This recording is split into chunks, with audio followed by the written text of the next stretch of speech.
Hi everybody, my name is Jo at jowiseleadership.com, and today we're going to have a bit of a chat about authenticity.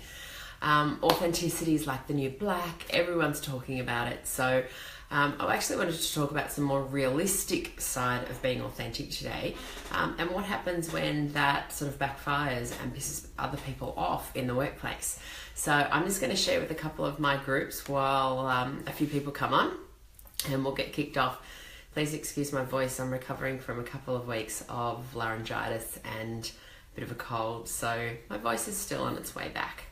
Alright, I'm just going to share with a couple of other groups, other pages. Hi Jody, nice to see you. Alright, and we'll get things going, come on. There we go. All right, it's been shared. Okay, so anyone that's working in the workplace or in leadership space like I am, we hear about authenticity all of the time. It's the new black. It's one of those cliche things that is coming up at the time. Everything's about authenticity.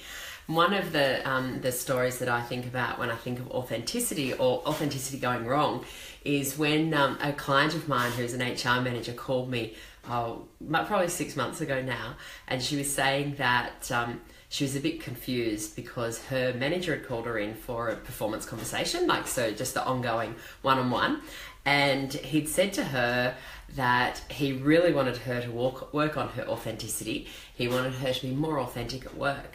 And when she asked for more details, he was explaining that, she's a pretty quiet type of woman, she's a little bit introverted, and at work he is way more out there. He has more fun with people, he shares more of himself at work, he's an extrovert, and he thinks it would be really useful if she was more authentic like he is at work. And when she called me, she was like, I'm kind of confused. I'm like, yeah, so you should be, because that doesn't make any sense. He's basically telling her that he wanted her to be more authentically like him, which is kind of not the point of authenticity at all. So when I'm speaking about authenticity, what I'm actually talking about is being the real you. Good morning, Alison. Hi, Sanya. Nice to see you all today. So when I'm speaking about authenticity, it's actually being about the real you, not the real someone else or the real what you think other people are expecting from you. Okay, so keep it really simple. Authenticity is just about being you, being the true you, and bringing that to you wherever you are. And specifically, obviously, I work in leadership, so when I work with authenticity with my clients, it's all about them being more authentic as a leader and bringing all of them at work where that's relevant. So what I find really interesting about this is the conversations and the stuff I listen to about authenticity and listening to other people talk about it, it kind of feels like authenticity is just another thing to tick off your list. It's another goal that, this year I'm going to learn to be more authentic. And somehow it seems as if it's become, this authenticity seems it's something I need to have rather than who I am or a part of who I am. So good morning, Justice. Hi, Jenny. Nice to see you all today. So I think that if we sort of start the conversation with letting go of the fact that authenticity is something I need to have or tick off my list, and actually just understand that authenticity is just bringing you to the table, I think that's a really good place for us all to start. So Deloitte did a study last year, and the results of it on the authenticity section came back that over half of people cover up part of their identity when they come to work. Now, I know for a lot of us, we're not going to be surprised about that. I spoke at a conference or a training at The Good Guys a while ago, which is one of the regular corporates that I work with. And one of the women there was really proud to say to herself, to everybody, well, of course I'm a completely different person at work than I am at home. Isn't that what everyone does? And it was a really interesting conversation because she was probably mid-30s, and she completely separated, or she believed that she completely separated who she was at work from who she was at home. And that was just part of the way she got through. And Sonia said that authenticity has become a task rather than just allowing yourself to be. That's exactly what I was saying, Sonia. So thank you for sharing that as well. And it's, as I said, it's just being the real you. So when we allow ourselves to be ourselves and be authentic, at work, then, or at home, everywhere, but specifically in our leadership, then it actually allows us to, it gives us more energy at the end of the week. It allows us to contribute more. In the Deloitte study that they did last year, they found that people that aren't bringing their full identity to work actually diminishes their results, and it also means that they're fully unable to contribute at work. And I mean, that's just wasted resources for all of us and wasted time. And then again, if you're pretending to be someone you're not at work, that's exhausting at the end of the week. And look, we do enough to exhaust us without adding one more thing to the list. So bringing more of us to the table. So authenticity is something I speak on often, I train on often, it comes up in all of the leadership conversations I have, but something I've started having conversations with people recently is also about what happens when that they are being themselves at work and that ruffles feathers, or it starts to really piss people off. So I'm just going to check.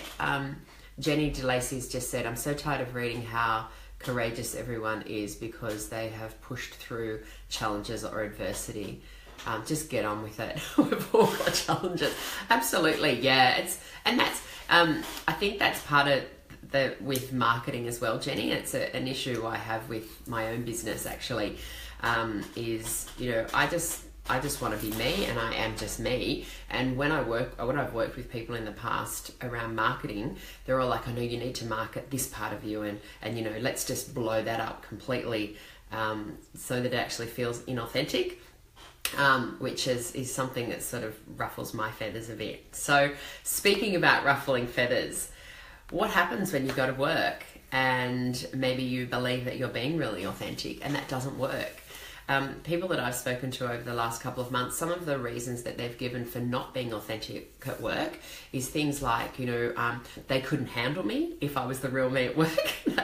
I work with a lot of sort of high performing, really successful women, so that's kind of one of the things that comes across, if I brought the full me to work, it's just not going to work because there's no way they could handle me. Also, that I wouldn't be respected if I was the real me at work, or they're just not ready for me. So thanks for all the thumbs up and the love today. It's always nice to start a Friday with lots of thumbs up and love. That's you, Jenny. Well, one of the things, if we're saying to ourselves that I don't think people can handle me, they're not ready for me, the workplace just isn't the type of place that would accept me for who I fully am. What we're actually saying behind the scenes of that, good morning, Gian, what we're actually saying is that we're not enough as we are naturally. That's not going to work at work. When actually the reason that you're employed at work is because of who you are and the skills you have as well. But we all know from emotional intelligence that it's not just the skills we have. There's Daniel Goleman, I think it is has a famous quote that he says that it's 95% of like the emotional intelligence, social intelligence stuff that we bring to work that creates our success. The skills only make up 5. Now, I'm not saying whether you believe the statistics on that or the numbers on that or not, it doesn't matter. The point is that sort of stuff is really, really important. And this authenticity is part of that emotional intelligence piece in a massive way as well. Susan's just said here, for me, it's not natural, organic, and is not authentic. If it takes effort to change who you are, then it's not authentic. Yeah, we're not, and that's right, Susan. Where people aren't fools, and I know. I always say, particularly Australians, we can smell that inauthenticity, that fakeness, a long way away. But I actually believe the more people I meet, and I've travelled around the world a lot, I think it's pretty consistent. But I think us Aussies, not only do we smell it really quickly, but we'll call it for what it is. So, what happens when it doesn't work? What happens when you ruffle feathers? I was having a conversation with one of my clients the other day, and she was saying that at a meeting that she'd been in one of the leadership meetings, the management meetings, she's really, really frustrated with one of the projects and the way that it's going on. Good morning, Jacqueline. And she let them know that, and she told them, and she stepped out and she's like, this is what we need to be doing. And she was very, very direct about it. And that's who she is. Now, walking away from that conversation, she gave herself a really hard time, and this is not uncommon, from how she spoke out in that conversation. She felt that she was being really authentic to bring her frustration to the table and her anger to the table, and, also had a bit of a go at a couple of people. That felt authentic at the time. But when she walked away from that conversation, or from that meeting, she spent the next couple of days really giving herself a hard time about how she'd stepped out, about what all of the people were saying, or she was actually making up in her mind what she believed all the people were saying about her in the meeting. And, you know, all of those things that we do as humans, you know, when we do something that we don't feel is the best way, you know, maybe we spoke out, or we spoke, you know, not spoke up, but, you know, spoke out, you know, had a go at somebody or something like that. You know, we're all human. We do these things every now and then. But it's when we walk away from that, quite often we will do a couple of things. One, give ourselves a hard time for how we did it. And then two is we make up all of the stuff that the other people are going to be saying about us, thinking about us, and feeling about us, when actually that may not necessarily be the case. But that's what we do. When we don't have the information as humans, we totally make it up. So a couple of things that I was speaking to my client about, and I wanted to share with you today about this, is that being authentic, part of being authentic, obviously, it's being true to you and being who you are as a person. Hi, Hammy, nice to see you. And there are times we're going to mess that up, and there's times we're going to feel that, you know, frustration and things like that in the moment, and we feel that that's authentic to share it, and there's times that that's going to be okay. But one of the things I always remind people about is there's a couple of things, 3 things I want to share with you today. The first thing is when we're having conversations with different people, still be who you are, but it's also okay to be flexible. Now, what that means is, if I'm having a conversation, when my grandmothers were both alive, I had 2 grandmas, and they were both really, really different. What we used to call them is Cool Granny and Christian Granny. So you can already tell that they're a little bit different. So Cool Granny was the one that we used to muck around with, and she would, like, even when we were little, she'd put heaps and heaps of sugar in our tea, you know, feeding us like tea, caffeine when we were really young, and fill us full of sugar and make cookies for us, and pretty much everything was a free-for-all at her house. We'd have heaps and heaps of fun, we'd laugh a lot, we'd just totally muck around. So when I was at Cool Granny's house, I would be authentic and I would be real, and I would have heaps and heaps of fun. Go the next couple of days to Christian Granny's house, and it was a completely different environment, completely different culture. It was a lot more serious. You know, we used to say prayers at, you know, in the morning, and grace at meal times, and all of these different stuff, which would never happen at Cool Granny's house. But it didn't mean that I wasn't being real and authentic in that space. It just means different parts of me came out. So I kind of always share that story when I'm talking about authenticity and allowing ourselves to be flexible in that place, because we're already doing it. Being authentic, there's so many parts of us that we can bring to the table. We also have to have an understanding that there's other people out there that have different ways of communicating, different ways of understanding, and different ways of reacting as well. And we need to bring that into ourselves and have an awareness of that. Just like we do with Cool Granny or Christian Granny. I'm still being real with both of them, but I will have different conversations with both of them. I will be quite differently, even though it's still me, or it was still me when I was a kid. You know, it would just be different parts of me what I bring to the table. And if I was to act the way I do at Cool Grannies, at Christian Grannies, I wasn't going to be able to get the results I wanted, which was to have a nice visit with my granny, or, you know, that sort of thing. So I just like to sort of share that, because it sort of allows us to understand that, you know, we can still be ourselves and bring different parts of us to the table wherever that's necessary. Now, we all have a different sort of map of the world. I sort of think about us all having our own operating map or operating manual, and we all have one very, very different. You know, I have my map, my operating manual that makes up who I am, what's important to me, the way that I act, my behaviors, my values, my beliefs, my experiences, you know, the culture that I was brought up with, the family, a religious family, as opposed to someone's going to be brought up in a different type of family, situations that happened to me as a child. All of those experiences that grew up from the day dot, or before, depending what you believe, till now, have contributed to my operating manual. I have my operating manual. Margaret, welcome Margaret, nice to see you. You have your operating manual. Hammy, you have your operating manual. We all have our own different operating manual. And you know what? We all have a right to have our own operating manual. So what I mean by that is, if I go to work and I'm being really, really direct in a meeting, and there's going to be somebody else that doesn't believe that that's the way that a meeting should be run, then they have just as much right to run from their operating manual as I do from my operating manual, okay?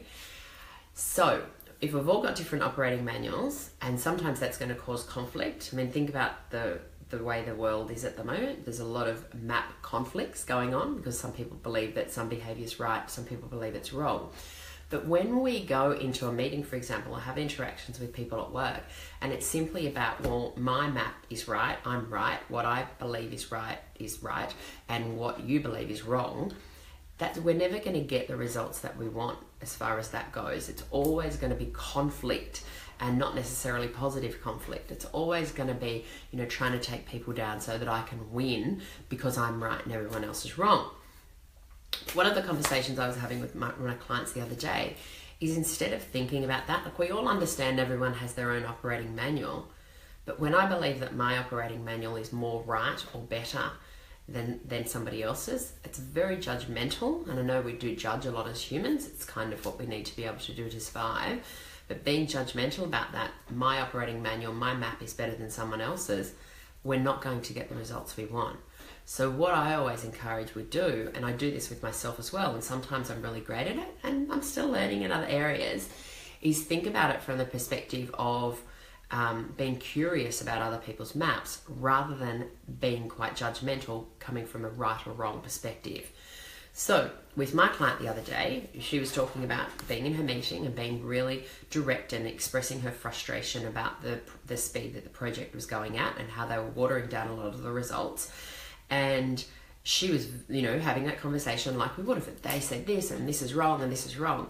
But when we sort of stepped back and had a conversation about it, and she understood that everyone's got their own operating manual, and she actually came at the other people, or thought about the other people, of having a different map and coming at their differences from a place of curiosity, it actually changed the way she felt about it. Now, we had a couple of conversations about it, obviously, because sometimes it does. It's not just about going, oh, okay, now I get it, that's it. It's about really allowing it to integrate with who you are. So next time you have an interaction at work where you're being authentic and real and you're sharing the parts of you that you believe need to be shared at the time, and if that is starting to piss people off or ruffling feathers, then instead of being the type of person that goes, well, I'm right and you're wrong, so therefore let's take it down, I'm going to take you down, take a breath, take a step back, have a glass of water. I always encourage everybody to have a glass of water in any meeting so that you can take a nice graceful sip of the water and allow your brain to go back online if something shocks you. And then ask yourself, okay, if I got curious about this instead, what questions could I be asking this person, as opposed to, I'm right and you're wrong. So the discussion we had the other day, she was saying, okay, well, if I was thinking about being curious about other people's approaches, these are some of the questions that I could have asked instead. And she actually, her energy shifted, her voice changed, the tone changed of her voice to be a lot more relaxed. Whereas at the beginning, she was very, very, as you can imagine, like we all get in those types of situations. So my first tip on being authentic and when it pisses people off is to understand that we all have our own operating manuals or our own maps of the world. And that doesn't mean that it's better than anyone else's or worse than anyone else's. It's just different. So rather than thinking that my map's right and everyone else's is wrong, that's right, instead of that, because it's not the case, then if we start to think about whenever we're ruffling feathers or having conflict with people, getting curious about how they came up with what they came up with, asking questions about, okay, great, well, thanks so much for submitting that. I'm really curious as to, how you came up with this information or where you got this information from, as opposed to right or wrong. Okay, so that's going to clear the air a lot, and it still allows you to be who you are, but you're actually coming from a place of being authentic and real, and also being curious rather than right or wrong. The second thing that I wanted to share with you today is when interactions at work or at home don't go according to plan, I always encourage people to step back and ask themselves, if I took a little bit more responsibility for this conversation, hi Meryl, nice to see you. then what could I possibly do? So what I mean by that is using the case of my client the other day that was in the meeting. Excuse me, I'm going to have a drink of water, so I'll just lean over you. So if we use the situation of my client in a meeting, she's really frustrated with the lack of results from the project they're working on. When she walked away, everyone was frustrated and angry, but they got no results basically. So instead, I asked her, okay, so if you were to take, say, 5% responsibility for the way that situation came about, that everyone walked off being frustrated and annoyed and angry and they got no results, what could you have done differently? Now, this is not about saying, oh, it's your fault, or it's this person's fault, or it's this person's fault. Hi, Nat, nice to see you. It's more about going, okay, well, look, if I was to take a bit more responsibility, if I was to take, say, 5% more responsibility with this conversation, what could I do differently next time? Because when we come from that perspective of blame, oh, it was their fault, they haven't done this, they don't have a work ethic, all of these things, then again, it's sort of like a blame situation. We're not going to get the results we want. So instead, step back and ask yourself, if I was to tone up the responsibility a bit, my own responsibility, I took 5% of the responsibility for the way that conflict situation turned out or the way that meeting ended up, which wasn't great, then what is it that I could have done differently? Maybe you could have communicated differently. Maybe you could have thought about the map, your own map, and coming from a place of curiosity instead. Maybe you could have taken a breath and had taken a sip of water to give your brain a chance to go back online before responding. So there's a couple of little things that you can do there. So I believe start, with that responsibility thing. We've all got a lot of responsibility. But when things aren't going according to plan, particularly in leadership meetings, then just ask yourself, what could I do differently here rather than blame? Because blame's never going to change the result. And the final thing I wanted to speak about today was when a situation doesn't go according to plan, one of the fabulous things that you can do is, you walk away from a meeting, everything turned to shit in the meeting, you walk away. Once you've had a chance to settle yourself down, think about things from a different perspective, taking a couple of nice, deep breaths. One of the really great things we can do in our brain is our unconscious mind doesn't know the difference between real and imagined. But every single time a situation happens, our brain is scanning for a situation that happened like this in the past. So if you leave that crappy meeting where it all turned to shit, the next time you go into a meeting like that and your brain is scanning for what responses to do, it's going to go back to that meeting. One, it was emotional. And two, that was the last sort of information you have about how to respond in a meeting. Instead, if you take a bit of time at your desk or even in the toilet if you need to, or when you get home that night, to just spend a few minutes to run through how you would have liked the meeting to go. Now, I don't mean, well, I said this and then she said this and then I slammed the door and then I did this. Not that. But as in, if you were to take responsibility, come from a place of curiosity and think to yourself, okay, well, how I would have liked the meeting to go on is I could have asked this question instead. They could have said this, and sort of run it through maybe it's just a 30-second excerpt of the conversation that could have changed the trajectory of the meeting. And just run it through the way you would have liked it to have gone, with you behaving, being your best, being you, being the best version of you, and responding in the best way that you can as a leader. Then just run it through 7 times like a little movie. So for those of us that are old enough to remember tape players, we used to press play, and then record, and then rewind, play and rewind. So just simply do that. Think about in your imagination how you would have liked the conversation to go. Just run through that 30 seconds or whatever it is 7 times, because the unconscious mind loves 7s. And really turn up what were the colours I saw, what was the words that were being said, the tone. Really turn up the intensity of the conversation or whatever it was that happened. And what will happen then is the next time you go into a meeting and your brain is scanning for similar situations of how to respond, it will be more likely to grab that because you ran it through your brain in 7 times as opposed to the one time it happened in a meeting. Now, it sounds a little bit funky, but the unconscious mind doesn't know the difference between real and imagined. And so when we imagine something, it has almost as strong impact as when it happens. Not quite, but that's why we run that through 7 times and turn up the intensity. So for there, you'll definitely be walking away with a very clear neural pathway or a clear memory based on a more resourceful conversation than you had before. So that is all I've got to offer you today. So today we've been speaking about authenticity, being real, which is just about being your true self or being the real you. And when we do that, we are demonstrating to ourselves and everybody else that we really are enough. And you are enough. You are more than enough. Yeah. And we covered 3 tips on what to do when that authenticity starts to piss people off. First, we talked about understanding you have a map or an operating manual, and everyone else has one too that's different to ours, and everyone has a right to their own map or their own manual. The second thing we talked about was taking responsibility. So if we turned up the responsibility just by a couple of %, what could I do differently next time?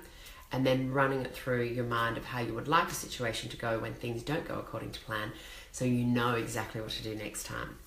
So I wanted to end off today with saying thank you so much for being on our live show. We've had a whole bunch of people through. If you ever have any questions, please ask. I'm always here. You can contact me on Facebook. And I've created a checklist of the 7 things to do to let go of for career success. So if you're interested in that, then just send me a little PM, private message, and I'll shoot that through to you as a PDF. It's a really great checklist of things that you can let go of. We've all got things to let go of that will help you step into that next level in your career success. Good morning, Abra, and good morning, Sarah. Okay, so have a fabulous day, everybody. I look forward to seeing you soon.